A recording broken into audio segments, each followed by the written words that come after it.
você é aquele tipo de pessoa, né, que tem muito problema em lidar com mudanças, então se prepara, põe o cinto de segurança, né, porque eu estou aqui com a rainha das mudanças dos vistos na Austrália.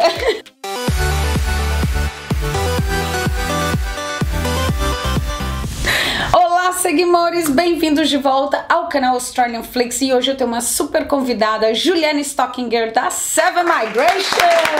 Olá pessoal, um prazer estar aqui com vocês de novo. E tava todo mundo muito ansioso para te ver de novo aqui. A Juliana veio para nos trazer as últimas novidades das mudanças do visto, de alguns vistos, né? Isso, a gente teve grandes mudanças aí nesse sábado, mudanças que foram anunciadas, Márcia, já em março desse ano, mas que a gente veio esperando, enfim, a confirmação oficial de, né, do que exatamente que mudaria. E nessa semana, vocês podem imaginar, né, a quantidade de gente atrás dessas informações e por isso que a gente tá aqui, obviamente, para explicar o que de fato ocorreu. Isso. Se você ainda não conhece a Juliana, ela é agente de imigração da Seven Migration e ela aqui faz muitas consultas com vocês online também, tá? E agora ela vai estar sempre aqui no canal nos ajudando cada dia mais. Mas vamos ao que interessa, né? Vamos lá então, gente, a principal mudança é a implementação de 2 novos vistos que vieram a substituir outros 2 vistos que na verdade eram similares aos novos. Junto desta implementação, houveram também modificações no sentido do teste de pontos para os vistos que requerem os testes, né? O teste de pontos, nem todos os vistos pedem uma pontuação no teste de pontos, e a gente teve aí a badalada, né? O badalado anúncio de que Gold Coast e Perth retornaram para a lista de áreas reservadas. Bater palma aí, porque essa notícia é ótima. Aliás, antes de você continuar mais um pouquinho, as notícias são boas? Foram para melhor? Muito boas, muito boas. Ai, gente, antes de mais nada, vamos parar com esse papo de que a Austrália tá fechando as portas. Não, de jeito nenhum. Porque não é isso que tá acontecendo. Eu e meus colegas da Seven, a gente vem chamando a Austrália da Nova Austrália, né? Isso. Então, se você tem aquele perfil onde você pensa, ah, não, a Austrália não me quer, e você vem cheio de dedos, dizendo, não, eu quero morar em Sydney, não vou abrir mão disso. Bom, aí é a sua mentalidade que está errada.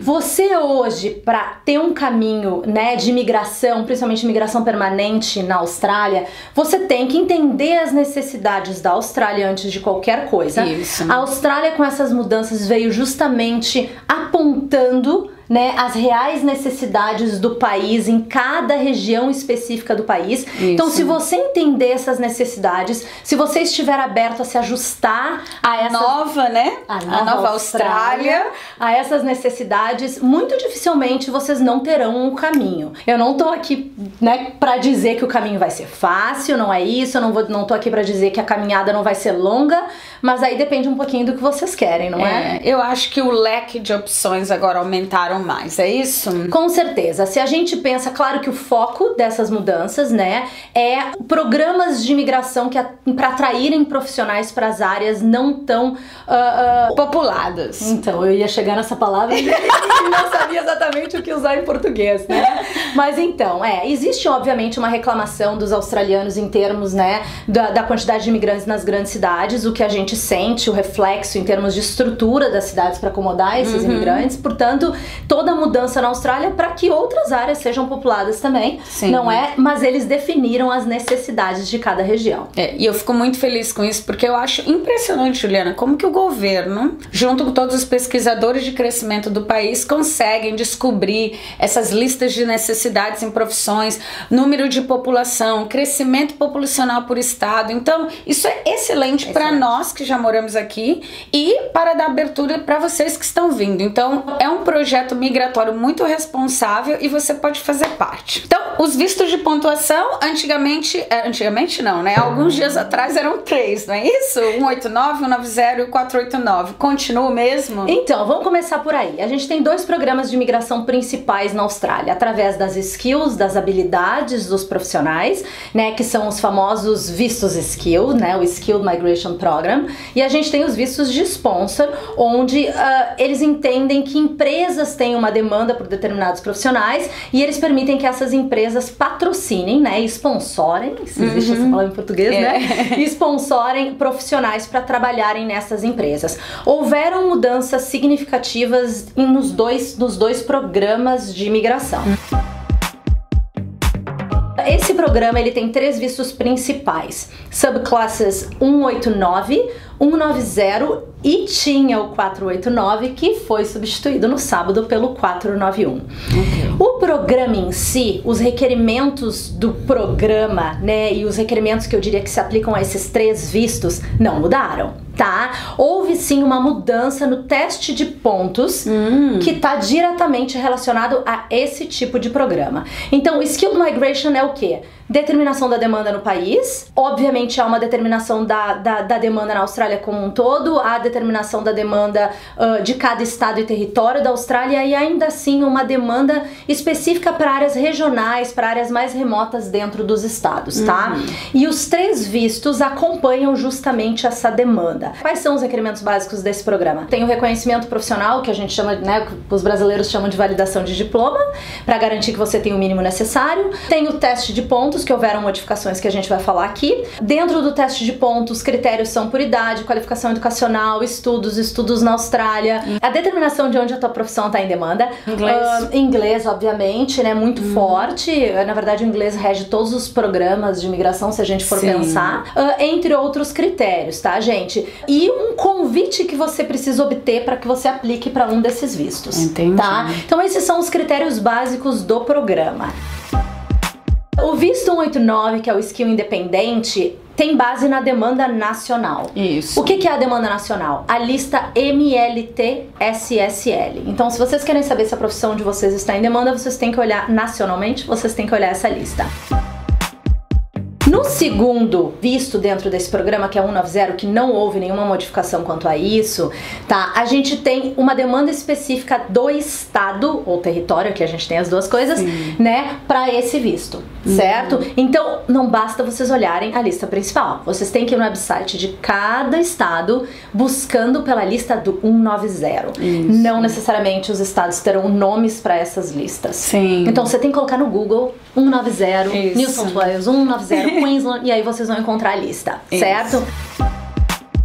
Dentro do 489, que agora é o 491, também existe dentro do estado uma lista específica de profissões para esse visto. Então, quando vocês pensam que a profissão de vocês pode não estar em demanda no país, né, na Austrália, na verdade vocês podem estar se referindo à demanda no país como um todo. Mas a profissão de vocês pode estar em demanda sim em algum estado e território por visto 190 ou 190 ou por visto 491. Então, qual é a diferença essencial do 491 para o 190? Claro, 190, 189 e 190 são vistos permanentes, tá? Com base numa demanda mais geral do estado e território, certo? O 491, em determinados estados, a demanda também vai ser do estado ou território todo, mas pode ser que algum estado tenha regiões específicas dentro do estado ou território para esse visto. Bem Ele específico. é bem, exatamente, é um funil, né? Vai afunilando. Em relação ao visto skilled através dos estados, o convite, vamos colocar dessa forma, não tão técnica, o convite não vem da Austrália, o convite vem do estado. Entendi. Então a base de vocês é a lista de demanda dos estados, pro visto 190 ou 491, e vocês têm que fazer um pedido de nomeação destes estados. Ótimo. O que isso significa? Que cada estado tem, de novo, gente, estado, território, tem condições, tem autoridade para definirem o que de fato é necessário ou o que de fato eles pedem para que eles nomeiem, para que eles ajudem um profissional nesse tipo de visto. Que é algo que a gente chama de critério de nomeação, critério de elegibilidade para esses vistos. O que isso significa? O estado pode pedir residência no estado, pode pedir estudos, experiência profissional, oferta de trabalho, entre outros critérios, ou pode não pedir nada. Tá, então eu entendi. Por exemplo, você precisa provar que você morou naquele estado, que você estudou naquele estado ou trabalhou naquele estado, é isso?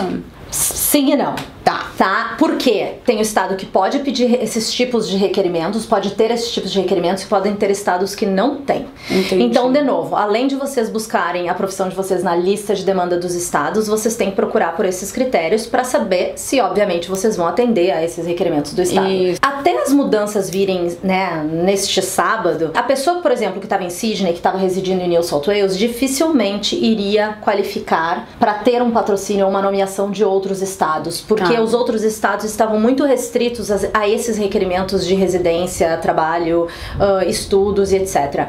Um mesmo estado pode ter várias vertentes, requerimentos específicos para quem está offshore, requerimentos específicos para quem está no estado, requerimentos específicos para quem está trabalhando no estado, para quem tem uma job offer no estado, então os requerimentos podem mudar. O problema que a gente tem hoje, no dia de hoje, é que a gente imaginou que, porque as mudanças foram anunciadas em março, que todos os estados estariam preparados para divulgar esses requerimentos no dia 16. Entendi. O que não ocorreu. Mas por hora a gente tem uma noção, mas não temos a informação oficial. Tem estados que estão fechados nesse momento para esse tipo de visto, né? Então a gente está no momento de espera. Dos estados. Dos estados. Ótimo. Houveram mudanças nos critérios de pontuação pelas skills ou pelas habilidades do parceiro, do dependente do aplicante principal, quando há um dependente. Houveram mudanças no sentido de um acréscimo na pontuação para quem é nomeado para o visto 491 para o estado, né? Então aumentou um pouquinho essa pontuação. Olha que legal, hein? Bem legal. Houve também uma mudança em relação a pessoas que completam mestrados de pesquisa e doutorados aqui na Austrália em áreas específicas de conhecimento. Depois acho que você consegue colocar, né, Márcia, aí a pontuação exatamente o que mudou legal, no vídeo. Sim. O estado que antes pro 489 dava 10 pontos, hoje dá 15. Quando você ganha pontos pelo teu parceiro, se você tem parceiro, não é? Se o teu parceiro tem uma qualificação, uma ocupação que também se encontra na lista de demanda, dependendo do visto vai mudar a lista uma ou outra. O teu parceiro passa no reconhecimento profissional e atinge um nível de inglês, ele pode te dar uma pontuação extra. Eles subdividiram esse critério. Então tem essa pontuação, tem pontuação para o parceiro que tem apenas um nível médio de inglês.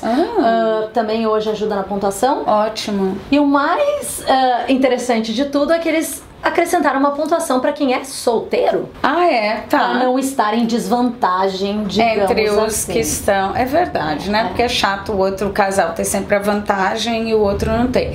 E isso aumentou porque antes eles davam 5 pontos, então hoje é mais pontos? Pro visto 190, quando o estado te ajuda, ele te dá 5 pontos, continua a mesma coisa. Pro visto 489, o estado dava 10, hoje com 491 ele dá 15. Uau! Se vocês pensarem a pontuação de corte, a pontuação mínima permanece em 65 e pelo menos não mudaram. Ainda bem! Pelo menos não mudaram. Pois é. E vocês pensam que 65 pontos, 15 pontos é um monte. Claro que nem sempre a pontuação mínima garante um convite, mas de qualquer forma coloca vocês em vantagem. Sim. Então a pessoa pode ter por ela 50 pontos, se ela contar com o patrocínio do estado pro 491, mais 15. Chega no 65. Ótimo. Então facilitou para o visto novo, 491, né? De novo, vamos só refrisar aqui. Os Skilled Visas por pontuação é 189, 190, 491, que é o nome novo, né? O 489 foi embora e nesse 491 aumentou a pontuação. É Exatamente. Isso. Resumindo. Perfeito. Pronto. Exatamente, isso aí. Bom, então vamos agora falar dos vistos que são sponsors, né? Porque tem vários nomes, mas na verdade eles são todo o mesmo sistema de sponsor, né? E é um mundo à parte esse visto, gente. É tanto número, são tantas opções, por isso que nós temos aqui um agente de imigração para nos explicar. Na área desses vistos, do mundo dos vistos de sponsors, quais foram as principais mudanças? Perfeito. Antes de mais nada, sponsor, empresa, skill, pontos. Sponsor não tem pontos. Tá, gente? Então, dentro do programa de vistos de sponsor, a gente tem alguns vistos sim. A gente tem o sponsor tradicional, que é o 482, que nada mudou. A gente tem um caminho ao visto 186, que também não sofreram modificações. Outro dia, se for o caso, a gente faz um vídeo explicando cada cada visto para não ficar muito técnico nessa explicação. Hoje o vídeo é sobre as mudanças. E tem o visto de sponsor regional, né? Então, de novo, as mudanças principais são nos dois vistos, skilled e sponsor regionais, certo? Em termos de sponsor regional, a gente também tinha um visto de sponsor regional, que era o 187 e que agora virou o 494. Houveram algumas mudanças significativas, mas a premissa de como as coisas acontecem, de uma certa forma, permanece a mesma, tá? O que é importante que vocês saibam?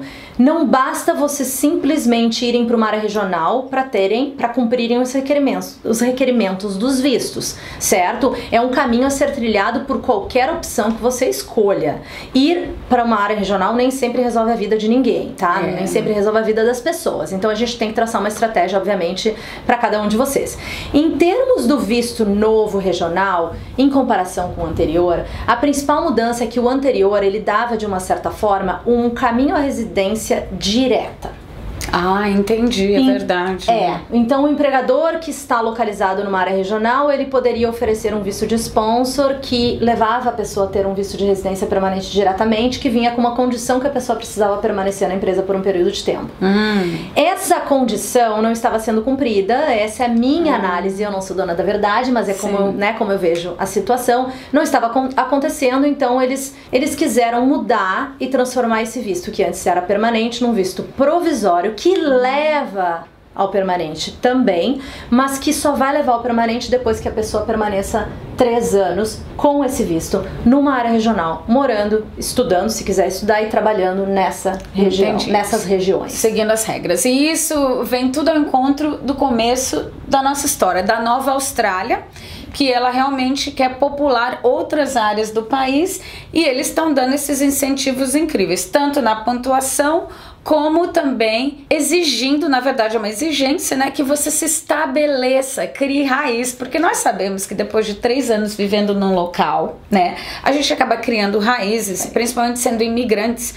3 anos a gente já vai se apegando às pessoas no local, e isso é uma forma que eles sabem que pode te ajudar você depois de 3 anos decidir, quer saber? Vou ficar. Eu vou ficar. Que é isso que a Austrália quer, é isso. Perfeito, perfeito. E vejam bem, são vistos provisórios, o que significa que é diferente de temporário. Temporário termina, né? O visto pode ter um caminho à residência, claro, mas pode terminar também. O provisório, ele é basicamente um caminho à residência. Se você cumprir as condições do visto, você vai ter chance de pegar essa residência. Entendi. Vejam bem, os novos vistos regionais apresentam muitas vantagens. A principal delas, se vocês querem um desses vistos, vocês podem ter acesso a mais ou menos 700 ocupações. Nossa, é muita ocupação. É muita gente. ocupação. Para o visto de sponsor regional, com certeza em torno, né, de 700 ocupações a mais. Significa 450 ocupações a mais do que você teria acesso aos programas normais. É muita oportunidade. É muita oportunidade. É bem fácil você encontrar uma posição específica para o perfil, né, de vocês, o perfil do candidato nessas regiões. Claro, depende da empresa, depende do sponsor, mas você tem mais acesso, né, a ocupações. Outra mudança, vocês vão ter com esse visto, já no início, antes de virarem residentes permanentes, acesso a Medicare. Uau! Sistema de saúde público na Austrália, outros incentivos e benefícios. Não tinha isso antes, porque para alguns programas de sponsors não tinha, certo? 187, porque era permanente, tinha, mas o sponsor tradicional não tem. Não tinha. Não tem. E não tem ainda. Não tem ainda. Márcia, fica quieta. Não deixa o pessoal confuso. Faz parte, né? Mas com certeza apresenta vantagens. A única questão é, novamente, né? Eles querem ter certeza que os profissionais têm o perfil adequado, e com isso eles pedem um reconhecimento profissional. Da mesma forma que o Skilled Visa pede, eles passaram a pedir o que não era um requerimento antes. Sim. E eles pedem que a pessoa tenha 3 anos de experiência profissional full-time na posição, ou, né, numa posição diretamente relacionada para esse visto. O que isso significa? Às vezes, vocês vão estar numa área regional, vocês vão pegar o sponsor temporário, que requer menos em termos de experiência, a qualificação não pede skills assessment para muitos profissionais, para fazer uma ponte para esse.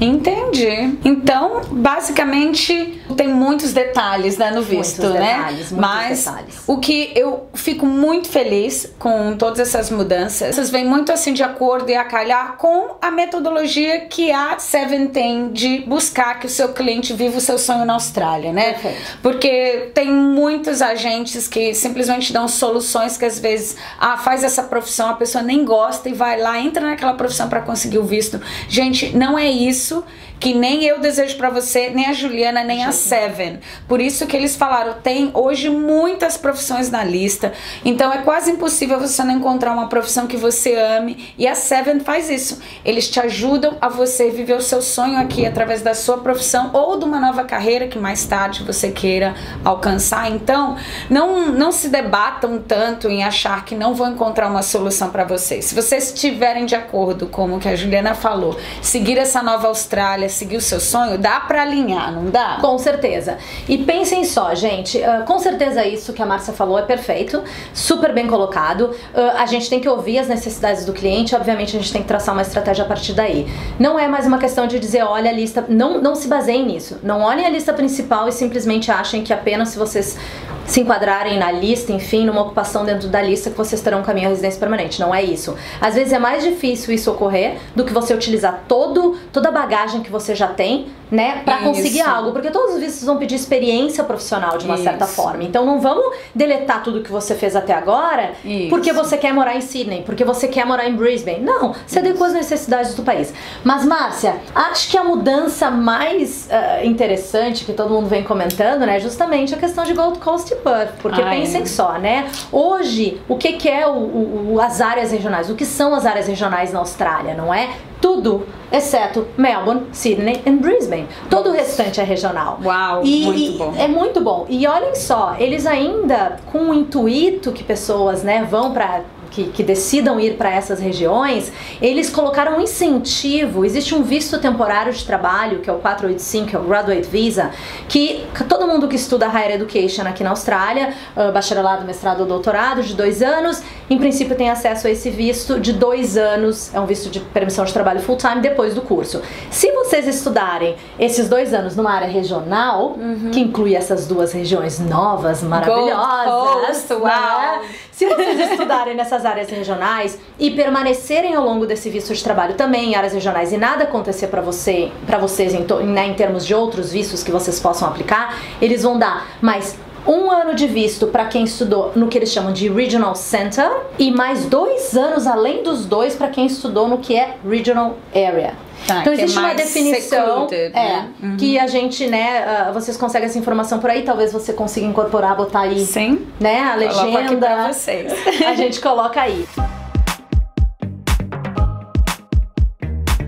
Ótimo, então é isso, a princípio é isso, tem muitos detalhes como vocês viram, tinha que ter uma expert aqui, se vocês precisam de fazer uma consultoria para entender o seu caso, porque todos nós somos únicos, então temos históricos diferentes, precisamos de uma profissional, então claro, vocês podem clicar aqui embaixo direto ao site da Seven Migration e você pode já reservar sua consultoria online com a Juliana, com o Cláudio, com toda a equipe lá, a Ana também, que podem te assessorar no seu projeto imigrar definitivo para a Austrália, certo? Muito bom estar aqui, muito obrigada pelo apoio e estamos à disposição para ajudá-los e se Deus quiser, logo teremos mais vídeos divulgando as outras mudanças que ainda estão pendentes por hora. Isso aí, você é sempre bem-vinda aqui. Obrigada. Bom, se vocês são novos aqui no canal, não saiam sem se inscrever, compartilhe esse vídeo com aquele seu amigo que tá louco para saber das mudanças atuais aqui do sistema para imigrar na Austrália, tá bom? Um beijo e até o próximo vídeo. Tchau!